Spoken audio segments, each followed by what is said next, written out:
दक्षता अभ्यास 2। दक्षता अभ्यास 2 में पहला वाला आपका क्वेश्चन है -8 की घात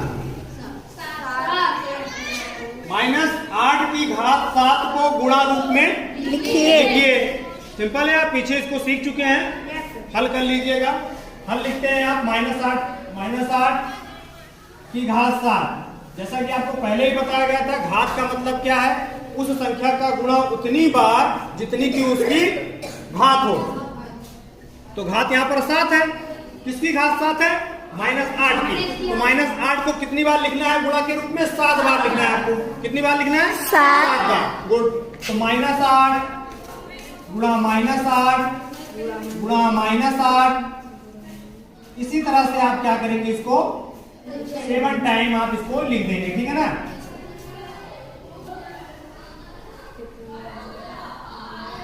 एक 2 3 4 5 6 और ये 7, यही आपका क्या हो गया, आंसर हो गया। कुछ करना नहीं है, खाली यहाँ पर कह रहा है को गुणा रूप में लिखिए। तो गुणा रूप में लिखने के लिए आप क्या करेंगे, 7 बार है ना ये, -8 को आपको 7 बार लिख देना है। समझ गए बात। इसके बाद में है -1 की घात है 999 का मान बताइए। यहाँ -1 की घात 999, -1 की घात 999। तो ये आपको कैसे आप हल करेंगे, इसको थोड़ा सा समझ लीजिएगा। यदि किसी संख्या का गुणा, जैसे ये -2 है आपका, क्या है ये, -2 का गुणा अगर आप 2 बार करते हैं इस तरह से, -2 गुणे -2 2 बार करते हैं तो कितना होगा, 2 दूना 4। माइनस का गुणा माइनस के साथ में करेंगे तो क्या हो जाएगा, प्लस। माइनस का माइनस के साथ गुणा करेंगे तो क्या हो जाएगा, प्लस। तो इस तरह से आपका ये माइनस माइनस क्या होगा, कट गए, समझ लीजिए, ठीक है ना। लेकिन अगर एक और बार कर दिया जाए माइनस से, तो क्या हो जाएगा, 4 दूना 8, 4 दूना 8, और फिर ये आपका -8 होगा। क्या होगा, -8। तो पता ये चला कि अगर हम -2 की घात 3 होगी, -2 की घात 3 होगी, तो उसको जब आप 3 बार गुणा करेंगे तो 8 होगा, लेकिन वह -8 होगा। तो यहाँ पर ध्यान दीजिएगा, यही आपको घात को देखना है। यदि घात सम है, यदि घात सम संख्या है, तो ये जो मान आएगा वो प्लस में आएगा। सम संख्या का मतलब है वह संख्या जो 2 से कट जाती है, जैसे 2 4 6 8 10, ठीक है ना। और यदि ये घात आपकी विषम संख्या है, कौन सी संख्या है, विषम संख्या है, तो ये मान आपका किसमें आएगा, माइनस में आएगा। किसमें आएगा, माइनस में। विषम संख्या किसे कहते हैं, वह संख्या जो 2 से विभाजित नहीं होती है। 2 से अगर हम भाग देते हैं तो पूर्णतः विभाजित नहीं होती है। तो ये चीज तो आपके इसके लिए है। लेकिन अगर -1 की बात है, यहाँ पर -1 था ना, -1 के लिए आप क्या करेंगे, 999 घात है। आप जानते हैं अगर 1 का गुणा चाहे जितनी बार किया जाए, पहले ऐसे ही समझ लीजिए आप, 1 एकन्नम 1, चाहे जितनी बार आप करेंगे 1 का गुणा 1 ही आएगा।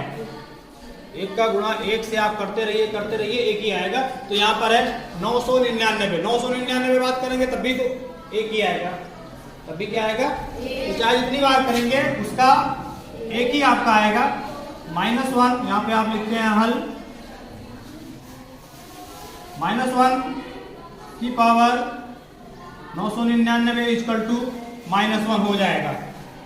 क्यों हो जाएगा, ये 999 घात कैसी है, विषम है।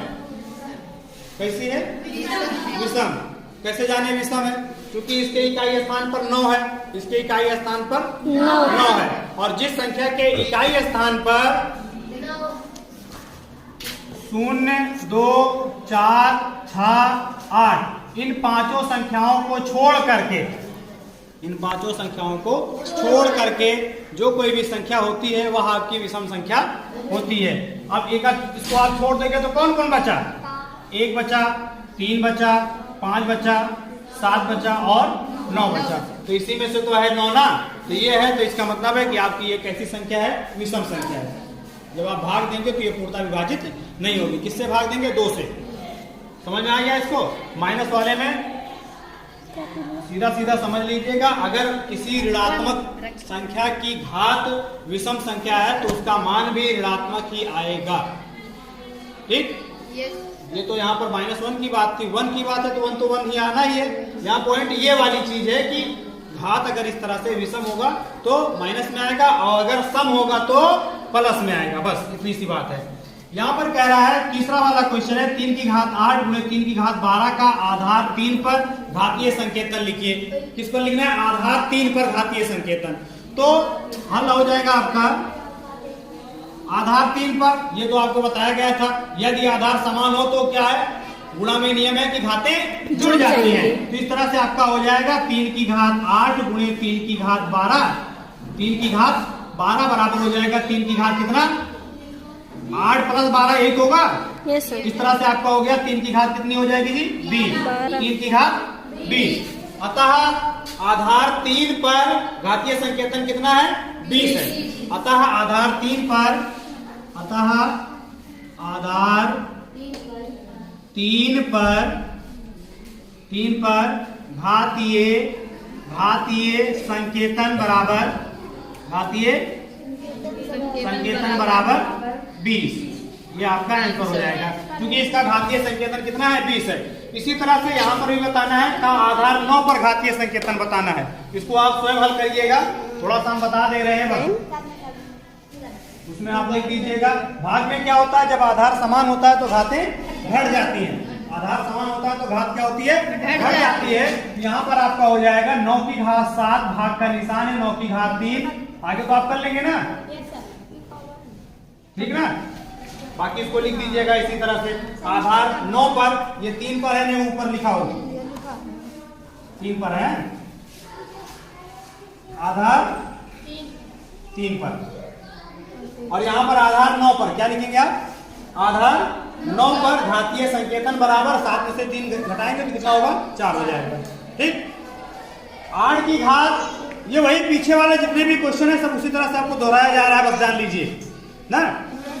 अब इसको आप हल करेंगे तो क्या हो जाएगा, यहाँ पे आप हल लिखते हैं 8 की घात 5 - 5, 5 में से 5 भी कितना जी, 0, और इसका मान कितना होगा, 1। तो ये चीज तो आपको पता ही था ना। इसके बाद में है 2 की घात 3 की घात 8 का आधार 2 पर घातीय संकेतन बताइए। और अगर घात के ऊपर घात हो तो घातों का गुणा हो जाता है। घात के ऊपर घात है ना, ये घात के ऊपर घात हो तो घातों का क्या होता है, गुणा हो जाता है। तो यहाँ पर 2 की घात 3 की घात 8 का आधार 2 पर घातीय संकेतन खाली गुणा कर लेना है, बता देना है उत्तर। यहाँ पर आपका हल हो जाएगा, हल में 2 की घात 3 गुणा 8, घातों का गुणा हो जाता है, बराबर कितना हो गया जी, 24। 2 की घात 24 और 24, तो यहाँ पर आपको लिख देना है इसी तरह से। अतः क्या, अतः आधार 2 पर, अतः आधार 2 पर घातीय संकेतन बराबर 24। Very good.